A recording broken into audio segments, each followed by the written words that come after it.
Corona virus ತಡೆಗಟ್ಟುವ ಸಲುವಾಗಿ ಕೇಂದ್ರ ಸರ್ಕಾರ ಘೋಷಣೆ ಮಾಡಿರುವ ಲಾಕ್ಡೌನ್ನಿಂದಾಗಿ ದೇಶದ ಆರ್ಥಿಕತೆ ತೀರಾ ಹಾಳಾಗಿದ್ದು, ಮತ್ತೊಂದು ಕಡೆ ಅದನ್ನೇ ನೆಪ ಮಾಡಿಕೊಂಡು ಸಾಮಾಜಿಕ ಅಂತರವನ್ನು ಕಾಯ್ದುಕೊಳ್ಳುವ ಹೆಸರಿನಲ್ಲಿ ಕೇಂದ್ರ ಮಾರುಕಟ್ಟೆಯನ್ನ ಏಕಾಏಕಿಯಾಗಿ ಬೈಕಂಪಾಡಿಯ ಎಪಿಎಂಸಿ ಯಾರ್ಡ್ಗೆ ಎತ್ತಂಗಡಿ ಮಾಡಿರೋದು ಹಾಗೂ ಯಾವುದೇ ರೀತಿಯ ಪರ್ಯಾಯ ವ್ಯವಸ್ಥೆಯನ್ನ ಕಲ್ಪಿಸದೇ ಇರೋದು ತೀರಾ ಅವೈಜ್ಞಾನಿಕ ಕ್ರಮ ಅಂತ ಕೇಂದ್ರ ಮಾರುಕಟ್ಟೆ ವ್ಯಾಪಾರಸ್ಥರ ಸಂಘದ ಸುನಿಲ್ ಕುಮಾರ್ ಬಜಾಲ್ ಆರೋಪಿಸಿದ್ದಾರೆ.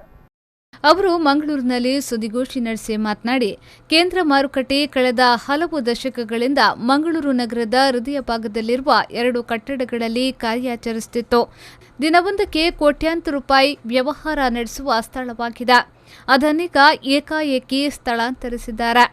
ಕಳೆದ 2 ತಿಂಗಳಿಂದ ಲಾಕ್ಡೌನ್ ಆದಾಗಿನಿಂದ ಪ್ರತಿಯೊಬ್ಬರ ಬದುಕು ತೀರಾ ಸಂಕಷ್ಟದಲ್ಲಿದ್ದು, ವ್ಯಾಪಾರಸ್ಥರು ಕೂಡ ಅವರಿಂದ ಹೊರತಾಗಿಲ್ಲ.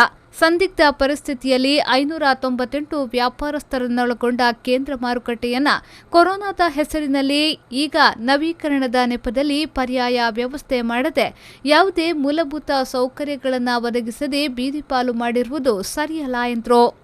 ಈಗ ಅನೇಕ ಅಂಗಡಿಗಳು ಸರಿಸುಮಾರು 2 ಕಟ್ಟಡಗಳಲ್ಲಿ 598 ಅಂಗಡಿಗಳಿವೆ.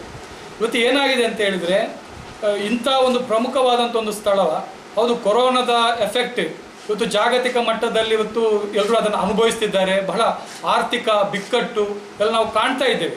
ಆದರೆ ಅದನ್ನೇ ನೆಪ ಮಾಡಿಕೊಂಡು ಇಲ್ಲಿ ಸಾಮಾಜಿಕ ಅಂತರದ ಪ್ರಶ್ನೆ ಇವೆಲ್ಲವುಗಳನ್ನು ಇಟ್ಕೊಂಡು ಅದನ್ನು ಏಕಾಏಕಿಯಾಗಿ ಏನೂ ಕೂಡ ಅಲ್ಲಿನ ವ್ಯಾಪಾರಸ್ಥರ ಜೊತೆ ಏನೂ ಕೂಡ ಚರ್ಚೆಯನ್ನು ಮಾಡಬೇಕು, ಅಲ್ಲಿ ಭಾರಿ ಸಮಸ್ಯೆಗಳಾಗ್ತದೆ ಅಂತ ಹೇಳಿ ಅದನ್ನು ಬೈಕಂಪಾಡಿಗೆ APMC ಯಾರ್ಡಿಗೆ ಅದನ್ನು ಸ್ಥಳಾಂತರ ಮಾಡಿದರು. ಅದೇ ಇಲ್ಲಿ ಕೇಂದ್ರ ಮಾರುಕಟ್ಟೆಯಲ್ಲಿ ಇಷ್ಟು ಅಂಗಡಿಗಳಿದೆ, ಚಿಲ್ಲರೆ ವ್ಯಾಪಾರಸ್ಥರಿದ್ದಾರೆ, ಅವರ ಬಗ್ಗೆ ಏನು ಇವತ್ತಿನವರೆಗೆ ಏನು ಅಂತ ಆಗಲಿಲ್ಲ. ಒಟ್ಟು ಒಂದು ಗೊಂದಲದ ಗೂಡಾಗಿದೆ. ಅನಂತರ ಕೇಂದ್ರ ಮಾರುಕಟ್ಟೆ ವ್ಯಾಪಾರಸ್ಥರ ಸಂಘದ ಅಧ್ಯಕ್ಷರಾದ ಮುಸ್ತಫಾ ಕುಂಜಿಯಾಪ್ರೋ ಮಾತನಾಡಿ, ಇದೀಗ ಸ್ಥಳಾಂತರಗೊಂಡಿರುವ ಮಾರುಕಟ್ಟೆಯ ಸಮೀಪ ಹಲವು ರಾಸಾಯನಿಕ ಘಟಕಗಳಿವೆ. ಇದರಿಂದ ಮಾರುಕಟ್ಟೆಯಲ್ಲಿರುವ ಹಣ್ಣು ಹಂಪಲುಗಳು ಹಾಳಾಗಿ ಹೋಗ್ತಾ ಇವೆ. ಈ ಮೊದಲು ಜಿಲ್ಲಾಡಳಿತಕ್ಕೆ ಮನವರಿಕೆಯನ್ನ ಮಾಡಿದ್ದೇವೆ. ಈ ಬಗ್ಗೆ ಯಾವುದೇ ಚಿಂತನೆ ಕೂಡ ಜಿಲ್ಲಾಡಳಿತ ಮಾಡಿಲ್ಲ. ಒಂದೊಳ್ಳೆಯ ಸೂಕ್ತವಾದ ಸ್ಥಳದಲ್ಲಿ ನಮಗೆ ವ್ಯಾಪಾರ ಮಾಡಲು ಅವಕಾಶವನ್ನ ಕಲ್ಪಿಸಿಕೊಡಿ ಎಂದು ಆಗ್ರಹಿಸಿದರು. ಆ ರಾಸಾಯನಿಕ ವಸ್ತುವಿನಿಂದ ನಮ್ಮ ತರಕಾರಿ ಹಣ್ಣು ಹಂಪಲುಗಳಿಗೆ ತುಂಬ ಸಮಯದಲ್ಲಿ ನಿಲ್ಲುವುದಿಲ್ಲ, ಹಾಳಾಗಿ ಹೋಗ್ತದೆ. ಇದರ ಮೊದಲು ನಾವು ಎಷ್ಟೋ ಸಲ ನಮ್ಮ ಜಿಲ್ಲಾಡಳಿತಕ್ಕೆ ಮನವರಿಕೆಯನ್ನು ಮಾಡಿದ್ದೇವೆ. ಇದರ ಬಗ್ಗೆ ಯಾವುದೇ ಚಿಂತನೆ ಕೂಡ ಅವರು ನಮಗೆ ಮಾಡಲಿಲ್ಲ.